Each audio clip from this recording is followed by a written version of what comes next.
Like, I'm sort of like a baby adult. Like, you really have to kick me out the nest, and I have to learn how to fly. And right now, it feels like I'm sort of just jumping, like I'm not flying. And and that's why I feel like I'm so humble, because it's like I'm not proud of myself for really truly jumping. And I feel like, you have to clap for yourself when you're jumping in order to get to the point that you're flying. They always say it's time to pay it forward, but how can I pay it forward if I don't have a job to even pay myself? And I feel like that really was the moment I've always envisioned my entire life, because again, my entire life has led to this point. So now I really feel the pressure of now what? Now what do I do? Like, I already had 5 months of now what? I'm really sort of confused, not confused. Yeah, I think I'm confused. Do I not know who I am anymore? And I feel like I want to ground myself, because I feel like I have always been moving. I've always been moving and working towards something. And I truly crave that comfortability of being grounded, of not having to go from one place to the other, back and forth, back and forth. And I'm trying to figure out who I am in life. I want to know who is Q, who is the QT. I have the end in mind. I know where I want to end up. Do I know exactly how I'm going to get there? No. And I think that's what's so scary for me, because I no longer feel in control.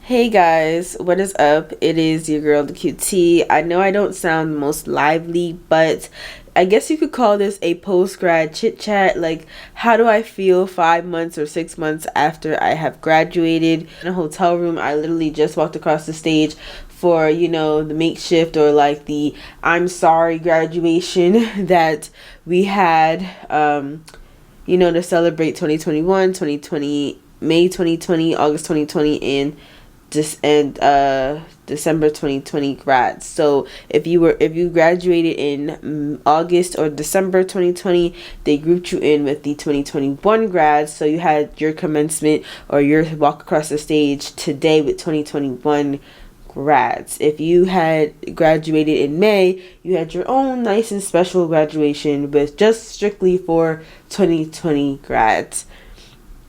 And I don't know, it was bittersweet but sort of cool for me, because I got to still walk across the stage with people I came in with, and people who may have graduated just a little bit earlier than me.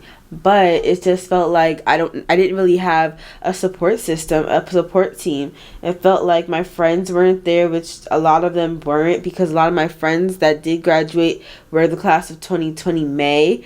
It felt like I did not get everything I sort of wanted, like I just feel like there's just a couple things that I felt like were left, or like a couple things I felt like I did not get to do, and of course I'll never get to do them, because that time is gone. And that's how it also felt afterward, because I was outside. I did not want to take my gown into the restaurant that we ate in afterward. The fact that I did not get pictures on the basketball court or anywhere else on campus, it made me feel it made me feel away, because I wanted pictures with my boyfriend, like we're HBCU Black Love, and granted he's graduating next year, but still, if since this was supposed to be technically my time to celebrate my specific graduation, I wanted to have all the nice pictures, so that next year, I wanted pictures with both my parents, full body pictures. I did not even get that. I wanted full body pictures with everybody on the campus, because that's the important part of graduating in person. Having those pictures on campus, not at the hotel, which is basically where I had my pictures. So I didn't want it not at the hotel. If I had it downtown, I wanted it by the water, like to look nice. I had my picture basically like in front of the hotels and stuff, and then I had like a selfie with my mom. It wasn't really anything. And I think the one photo I got on campus afterward, full body of me, was with this guy. Well, he's our Mr. DSU, but that's only because I grew up with him and our parents wanted a picture of us together, like literally because we grew up together. It wasn't like, to me, like the picture parts or the picture moments were those moments that I wanted, that truly would have fulfilled my heart, like for the memories in like fulfilled it. I know I did not get those, and it's just like, this was such a big thing for me to fight for. I fought so damn hard to stay at DSU, to graduate from DSU, because there were times when my parents wanted me to come out and go to school in New York, and I'm like, F that, bump that. I'm not going to school in no New York City and no New York State. New York is like trash, one. Two, their schools are so trash. And three, they only have PWIs. They're not an HBCU. And four, they're, most importantly, they're not my home. They were not my HBCU home. They were not my home regardless. They were not the place that I walked on and felt like, yo, this is my home. This is my family. This is the people that I know I'm going to like cherish forever. And they're not. I'm not gonna lie. They like, New York wasn't that for me. It was truly like I wouldn't even say it's a vacation, because I hated going up there from New York, or I hated going up there from Dover or DSU. But now, you know, as I always talk about, the moments that were robbed, that 2020 has robbed me of, or that 2020, or not really 2020, but you know what I mean, the pandemic has robbed me of, was, you know, I feel like they can never be made up. That's what I think. And I think that I keep trying to make them up, and I feel like it's just, let's be honest, to get to see the people that I came in with, or 2021, you know, they get to do certain things, or just like, they still got to live out the certain things that 2020 really did not. Like, this was their time. We were on their time. This, you know, like, they got to have senior photos. We didn't get to have senior photos. But it's also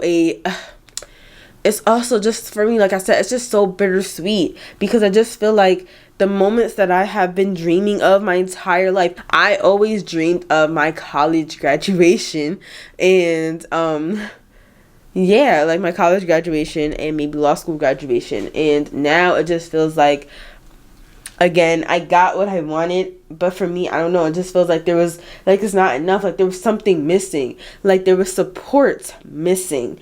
And it was truly, I guess, the people that were there with me along the way. That's like one of the biggest things. Like, when you graduate, you have your friends. If they were not in the commencement themselves, if they were not standing along by you themselves, they come, if they graduated already, like a few months ago or like a year ago, they come down to campus, and they come and they do a lot to like make sure that, you know, hey, I'm so proud of you.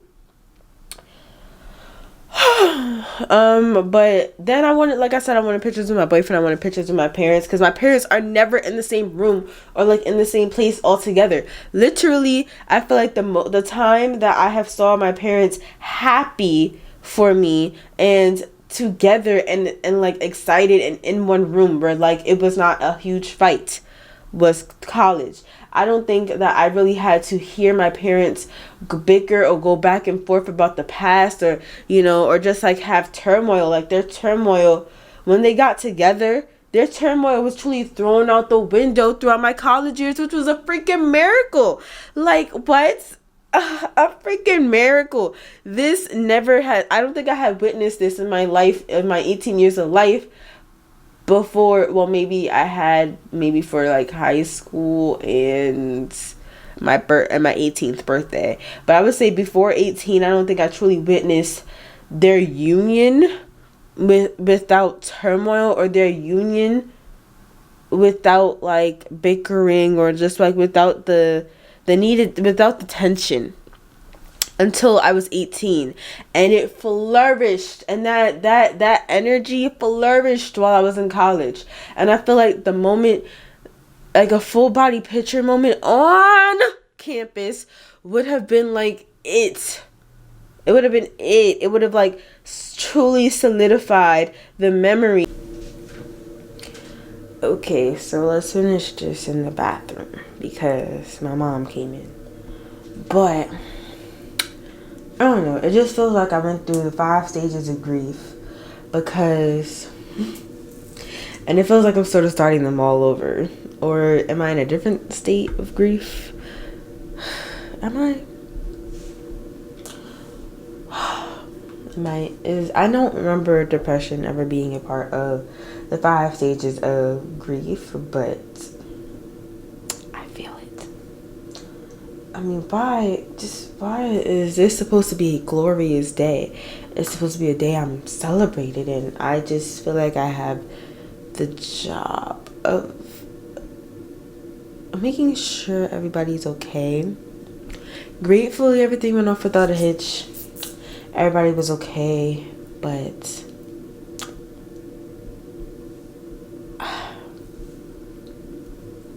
I want to feel better.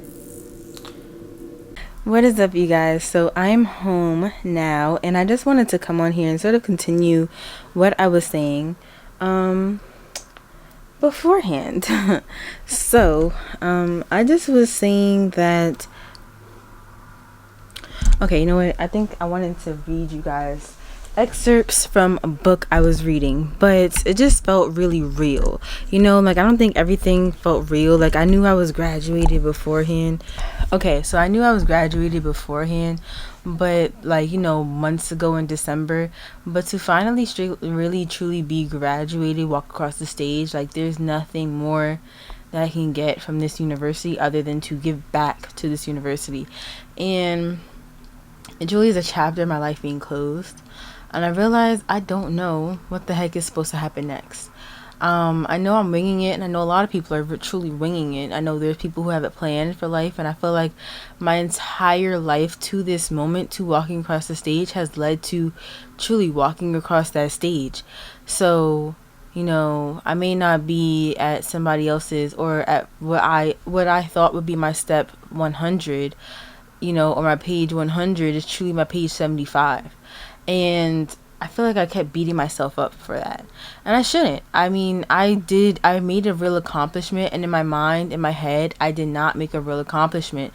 And I kept telling myself all weekend, what are people even telling me congratulations for? Like, everybody graduates college, it's not even my time yet.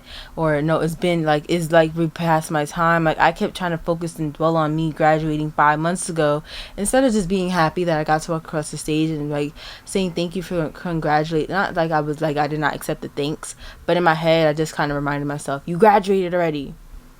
Like, girl, you just walked across the stage. Couldn't be happy.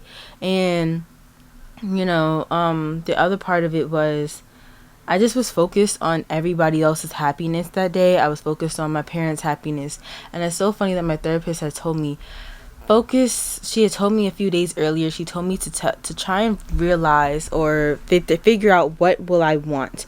What is something I'm going to want to do to celebrate and commemorate the experience? And I feel like my mom, my dad, our New York energy really kicked in, because your girl and her parents, they were all like in a rush to get out of the commotion.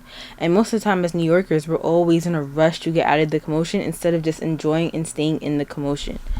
Hold on, I think I wrote this down.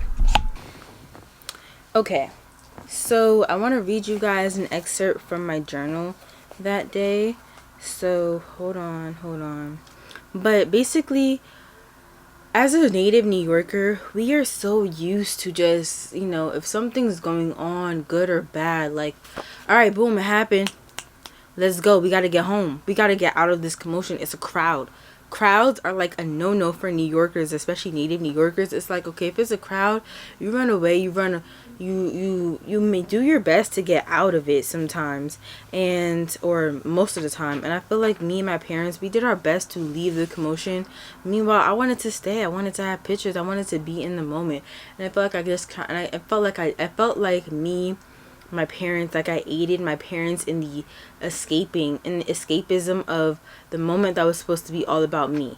And I sort of wish that, like, my boyfriend and my stepdad could have just drove to campus. We all had some nice pictures amongst the commotion, because to me, like, that's just the best thing. Like, I remember all these 4 years watching friends and people I admired having their, you know, their pictures amongst the commotion, and us being in the time that we're in right now, where everybody's worried about their health and blah blah blah. You know, it's just like, I thought, okay, are we not allowed to have this time, commemorate this time amongst the commotion? But so I know that I really catered my energy to everybody, but I catered my energy to my parents. I catered my energy towards making my dad feel safe in this space, and feel acclimated, and towards making my parents feel like they had the space to freely be themselves, while also taking, and in doing so I took away the freedom of me truly being myself and being proud of me. I did not mentally prepare myself to say I did good. I did not mentally prepare myself to be happy for myself. I did not mentally prepare myself to worry about myself, but I mentally prepared myself to cater to the needs of everybody else. And I don't often have days where I am the center of attention, but I crave those. And this is not even me reading from my book right now, but I crave those. I crave those moments where I am the center of attention, where I am, where I matter to the people around me. And it feels as if I did not matter to but I didn't feel that. And I knew, and it felt as if I had to comply and make everybody else sort of feel better about the day and make sure that they were great, without making sure that I felt okay about the day. And so I'm not gonna lie, there were some things that I did miss out on, but all in all, I'm really happy. And I look back on it because as I'm looking back on it, that actual moment where I walked across the stage, I thought I would hear so many names, and I thought I would hear so many things and screams. I'm not gonna lie, once I got on stage, they said, there was this one girl, her name was Noelle, shout out to you, Noelle. She screamed my name. She's like, yeah, go Quincy. She smiled at me, and that was such a beautiful moment. And then I'm not gonna lie, right after that, I had to say my name to the person. You say your name, you tell them how to pronounce it, and then you get to and then from that moment where he said my name to when I walked off the stage, I did not really, remember, or I don't think I really was hearing anything. It's like the world was truly about me, and I was in the moment of myself, feeling so good, yes, I did it. And I feel like that really was the moment I've always envisioned my entire life, because again, my entire life has led to this point. So now I really feel the pressure of now what? Now what do I do? I already had 5 months of now what? So now I have a whole nother time period of now what do I do? I'm really sort of confused. Not confused. Yeah, I think I'm confused. I know that my boyfriend said I was lost, and it's am I lost? Do I not know who I am anymore? Because I feel like my whole life has been about being a driven college student. Has been about becoming a college student. I feel like my whole life has been about becoming a college student, being a driven high school student, being a driven intern, being a driven this, being a driven that, for other people's benefit. And I feel like now, today, what am I doing? What can I do for my benefit? And I feel like college has taught me a lot. And one of the main things college has taught me, outside the classroom, is to keep up with myself. And I did not do that on Saturday after the ceremony. And I do need to learn how to keep up with myself, and also keep calm, keep cool, and sort of go with the flow and keep going. See, college taught me, and I had a lot of things where college taught me to keep going. For me, I ran into obstacles and I kept going. So I don't know why I'm telling myself to just stop and run away and hide. I feel like I'm very, very good at hiding. I feel like I've been very good, and I have mastered the art of escaping.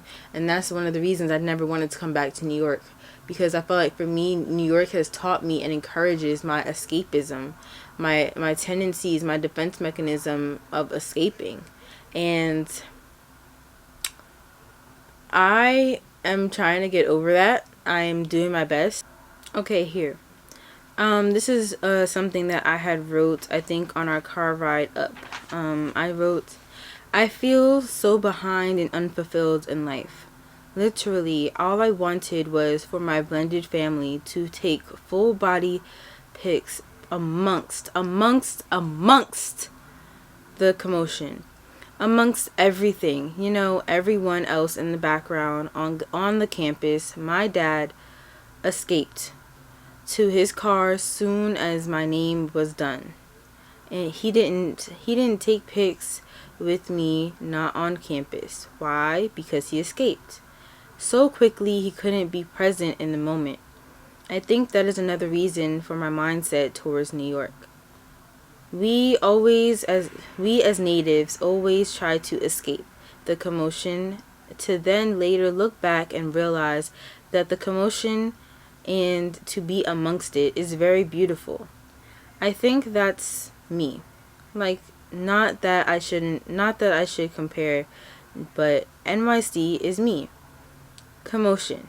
You escape for peace of mind in the moment, but you don't understand me. But later you realize I was and still am beautiful.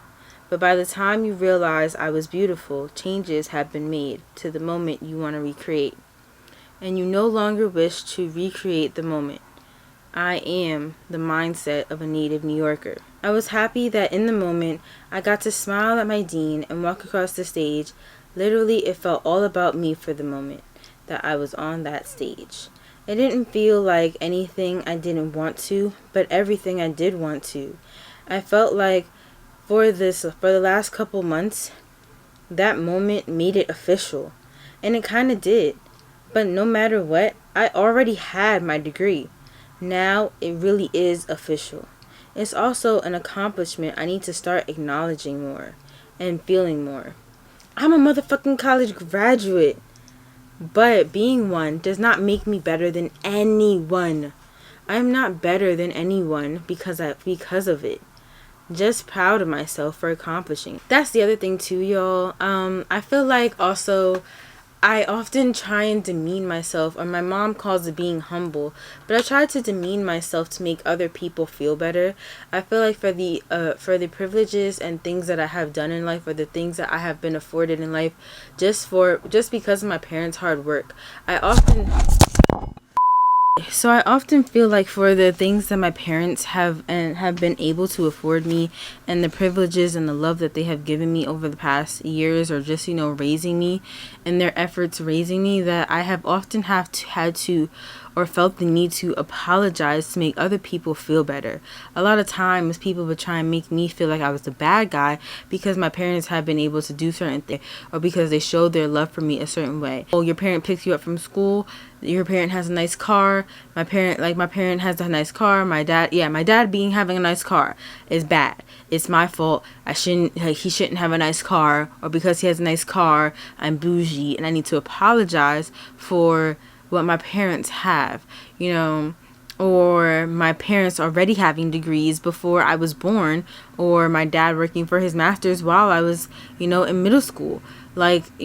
Just these things, or the fact that I've never known that people, or I did not have to ever experience a lifestyle or a family, or really know that anybody around me did not go to college.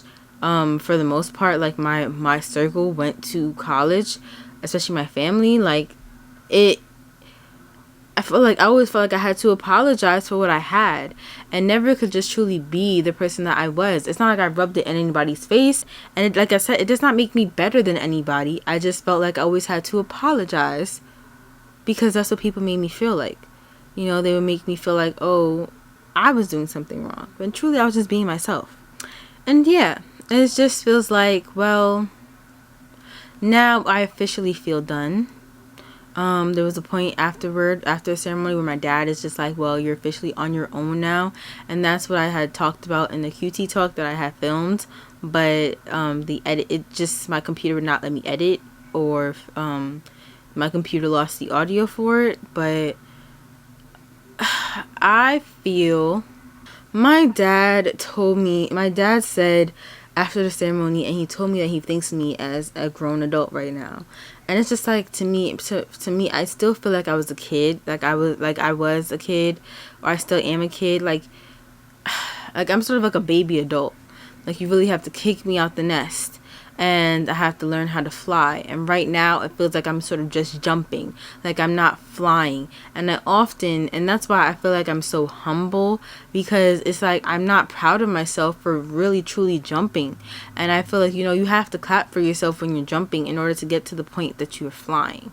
And that's a word right there. Come on, Q, that's a word right there. I just don't feel like I'm clapping. I have to acknowledge that I'm not clapping for myself while I'm jumping. But I'm jumping. Like, congrats to me. I'm jumping. Like, yay. So, But I also wanted you guys to hear something, so I feel like that's what I wanted you guys to hear.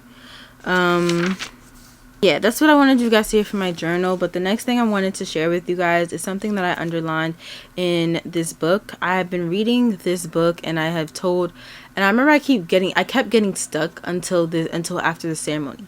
So I know I kept reading this book, and I would get to a certain point where the author gives a commencement speech, and I would say to myself, "Oh, I can't read this right now," or it would make me so angry because I have not had my own college commencement as of yet, or as of the time that I was reading until yesterday. And so I started to treat myself sort of like the main character because, one, this is my damn book. This is my book. And two, I always thought, okay, this is my book. What if I want to give the book away? What if somebody else wants to read the book? Then I cannot underline in the book, or I can't do this or that in the book. So yesterday I just said screw it, and I underlined in the book, and I started annotating and noting in the book. So anyway, let me read you guys. So I wanted to read you guys some excerpts from the book that sort of related to me when I was rereading her commencement speech. This is Year of Yes by Shonda Rhimes.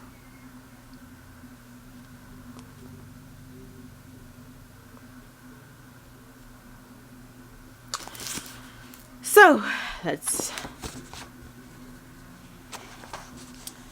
this is chapter 5, y'all, when she gives the commencement speech. So she says, lesson 1, ditch the dream, be a doer, not a dream. Under this, she says, you don't have to know. You just have to keep moving forward. You just have to keep doing something, seizing the next opportunity, staying open to trying something new.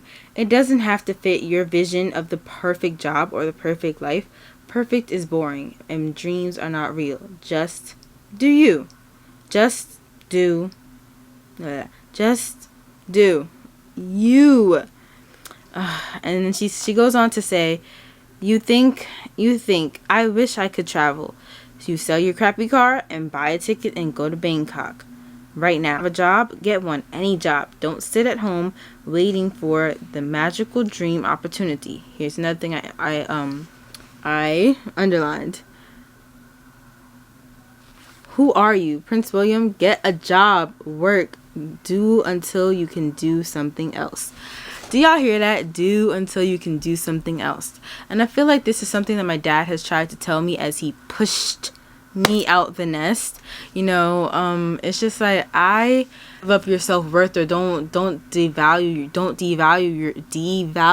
yourself after you get this degree. Put respect on your name and add motherfucking tax, okay? But it's just that I keep turning down opportunities because they don't really sit right with my spirit, and they really don't.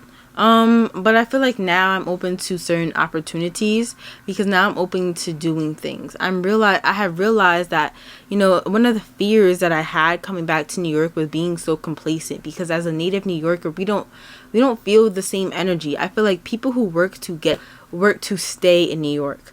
Just like once you move out of a different city, you work to get there, so you're gonna work to stay there. For me, I did not have to work to be in New York. I'm born and raised here. So for me, it's like, I don't want to be here. I'm not trying to work to stay here. And so it just sort of, and then there's a lot of complacent energy, or there's a lot of energy of not believing in oneself, or being lost, or just not really having any true direction. And like I said, my whole life to this point has been leading to walking across that stage, not truly anything else. I knew I wanted to go to law school, but I wasn't too sure about what I wanted to do with my degree, with my law, I was sure about what law I wanted to practice, but now it's just like, that is not the main goal. I knew I wanted to pay for, I don't know why the camera is not focusing, but I knew I wanted to get a job or some type of income so that it can pay for law school, and I'm not taking out more loans. I don't know. It just felt like I said, like I thought by now I'd be on page 100, and it feels like I've only reached page 75. And that is okay. I need to, again, clap for my jumps. I keep clapping. I keep waiting until I fully can fly to clap for myself. But I have to clap for my jumps. Just like me taking the road test. I took the road test, like 3 times, but it was a jump because either way I still tried and did it. Did I fail? Yes. But it was still a step in the right direction. I have to clap for my jumps even if I have not flown yet. That's what I'm saying. And that was page, oh y'all, by the way, that was page 79. The next thing that I have is under the lesson number 1 is, she said, I did not dream of being a TV writer. Never once when I was here in the hallowed halls of the Ivy League did I say to myself, Self, I want to write TV.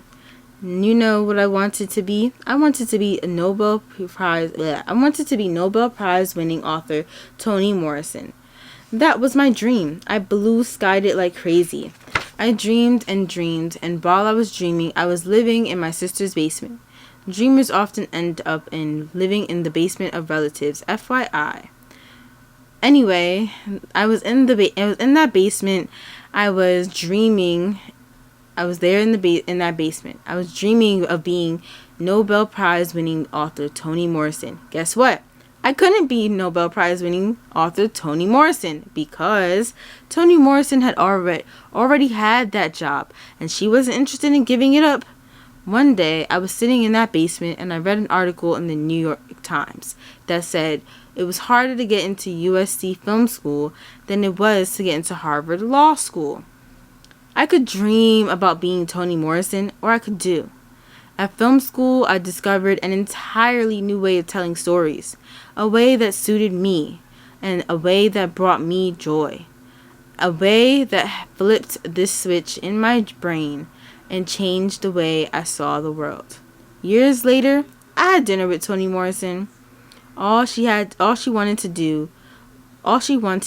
to talk about was Grey's Anatomy. And here's where I underlined, guys. That never would have happened if I hadn't stopped dreaming of becoming her and gotten busy becoming myself. I think often, we see those quotes or those cute quotes on social media, and just being on social media, we often compare ourselves to being on social media so often and seeing it every day. We often see, again, people's pages 150, 112, people's pages 300, people's pages 600, people's book 2, volume 6, volume 6, volume 7, book 2, volume 7, book 3. Like, we are often trying to compare ourselves to where other people are without giving thanks for how far we have come. We need to learn how to give thanks for how far we have come. Me included. I have to learn that, okay, I may not have something currently. I may not, be where I currently have envisioned myself to be by this point, but I am still somewhere and I'm still here. So I need to keep trying and keep doing. And I have not. I feel like that's the reason I came back to New York. Ironically, I had kept saying that New York was making me complacent. I kept saying that I kept fearing that New York was going to make me complacent, but I think truly what made me complacent was the mindset of truly being complacent. I had already viewed myself as there. I had not viewed myself as at the next destination. When I started college, I viewed myself at college graduation. Even with the setbacks and failing 2 classes, I always viewed myself at college graduation with my degree. I did not view myself I did not view any future version of myself without that damn degree from Delaware State University. It had to be DSU. See, the thing with life right now is that I don't think I have too many things right now or too many callings. Like, I know I have some callings, but I can't see the end in mind. So I think it's just sort of scary that I can't see the end in mind when usually I know how life is going to end. I know that, or not how life is going to end, but I know that I will reach this point. I know I will get, I feel like right now I worry about this time of our lives is without having this fear. Wow. All right. So number 2, tomorrow is going to be the worst day ever for you. Oh wait, hold on. I wanted to read something that I wanted y'all to know. On my graduation day, I was so happy. No more school, no more books, no more teachers, dirty looks. Yay! And I was like, are you freaking kidding me? You get all the froyo you want here. The gym is free. The apartments in Manhattan are smaller than my suite in North Mass. Who cared if there was no place to get my hair done? All my friends were here. I ran my own theater company here. I was grieving. I knew enough about the world. I knew enough about how the world works, about adulthood plays out, to be grieving. I literally lay on the floor of my dorm like, hell no, I won't go. I non-violent protested leaving here, like went limp and like a protester, without the chanting. It was really pathetic. Do you feel better? Oh, yeah.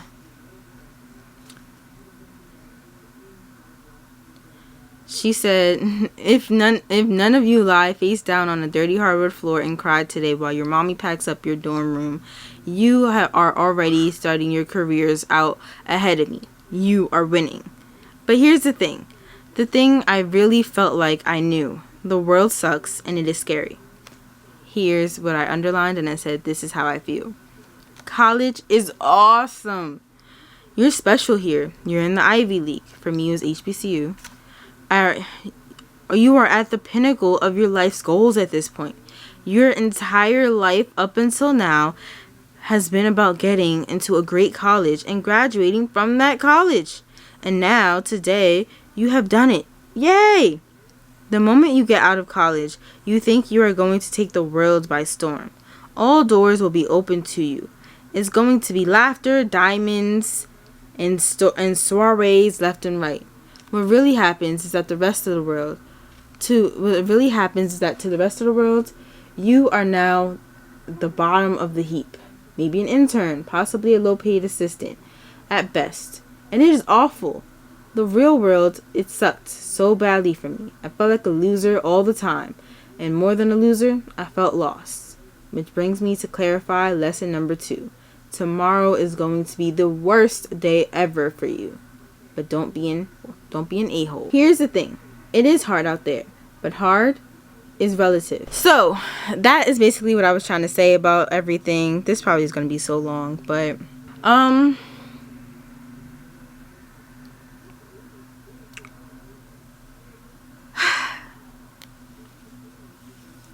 y'all don't even know the half of it, honestly, because I've been through so much in college, but it feels like I kept trying to go back to what I felt like in college.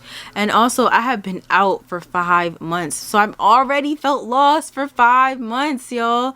And that's why I had to leave my boyfriend's house. That's why I knew I could not stay any longer, because I felt lost, and I felt like the environment was not serving nor benefiting nor pushing me to get further in life.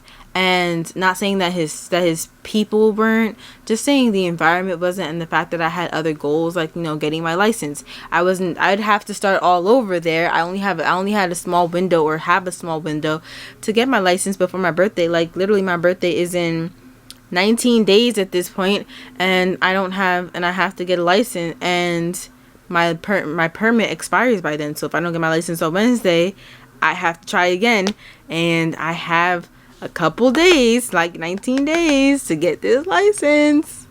So, alright, so the next thing is from lesson number 3. Oh, actually no, we're still in lesson number 2, but I just wanted to read these excerpts. If this is long, guys, yeah. We are incredibly lucky to have been given a gift. An incredible education has that. We are incredibly lucky. We have been given a gift. An incredible education has been placed before us. We ate all the froyo we could get our hands on. We skied. We had EBAs at 1 a.m. We built bonfires and got frostbite and enjoyed all the free treadmills. We beer ponged our asses off. Now it's time to pay it forward. They always say it's time to pay it forward. But how can I pay it forward if I don't have a job to even pay myself? Then they say, find a cause that you love. It's okay to pick just one. You are going to need to spend a lot of time out in the real world trying to figure out how to stop being a lost loser. So one cause is good, but find one and devote some time every week to it. She also goes on to say, hashtags are very pretty. Oh, and while we're discussing this, let me say one thing. A hashtag is not helping. Hashtags are very pretty on Twitter. I love them. I will hashtag myself into next week. But a hashtag is not a movement. A hashtag does not make you Dr. King. A hashtag does not change anything. Volunteer out. Then she also says volunteer some hours. Focus on something outside yourself. She says devote a slice of your energies towards making the world suck less every week. Some people suggest that doing this will increase your sense of well-being. Some say it's just good karma. I say it would allow you to remember that whether you are a legacy or the first in your family to go to college, the air you are breathing right now is rare air. Appreciate it, but don't be an a-hole. So, I have a Gemini mind. If you did not know, I'm a Gemini, and my mind races about so many things. Like, I have so many goals in life, y'all, but I have so many different projects I want to work on. And I think people were telling me, they could sense my ambitious energy in college, but they would always tell me out of nowhere, somebody would just meet me in their energy and they could read my energy and they would say, focus on just one thing. And I've been learning how to do that and hone in on focus on maybe 1 or 2 projects at a time. So I have my goal right now, which is to get this license, and 2, I think, it's just to stay consistent with YouTube. I already missed a couple days while I went to the ceremony, just because my computer was not working, so I could not have videos just play out, and I was tired when we got in. But I say all that to say, like, I could not figure out what the one thing I wanted to just devote myself to was. So, but you have to try different things. So she also says lesson number 3. I think this is the last lesson of the chapter. Yeah, there were 3 lessons in the speech.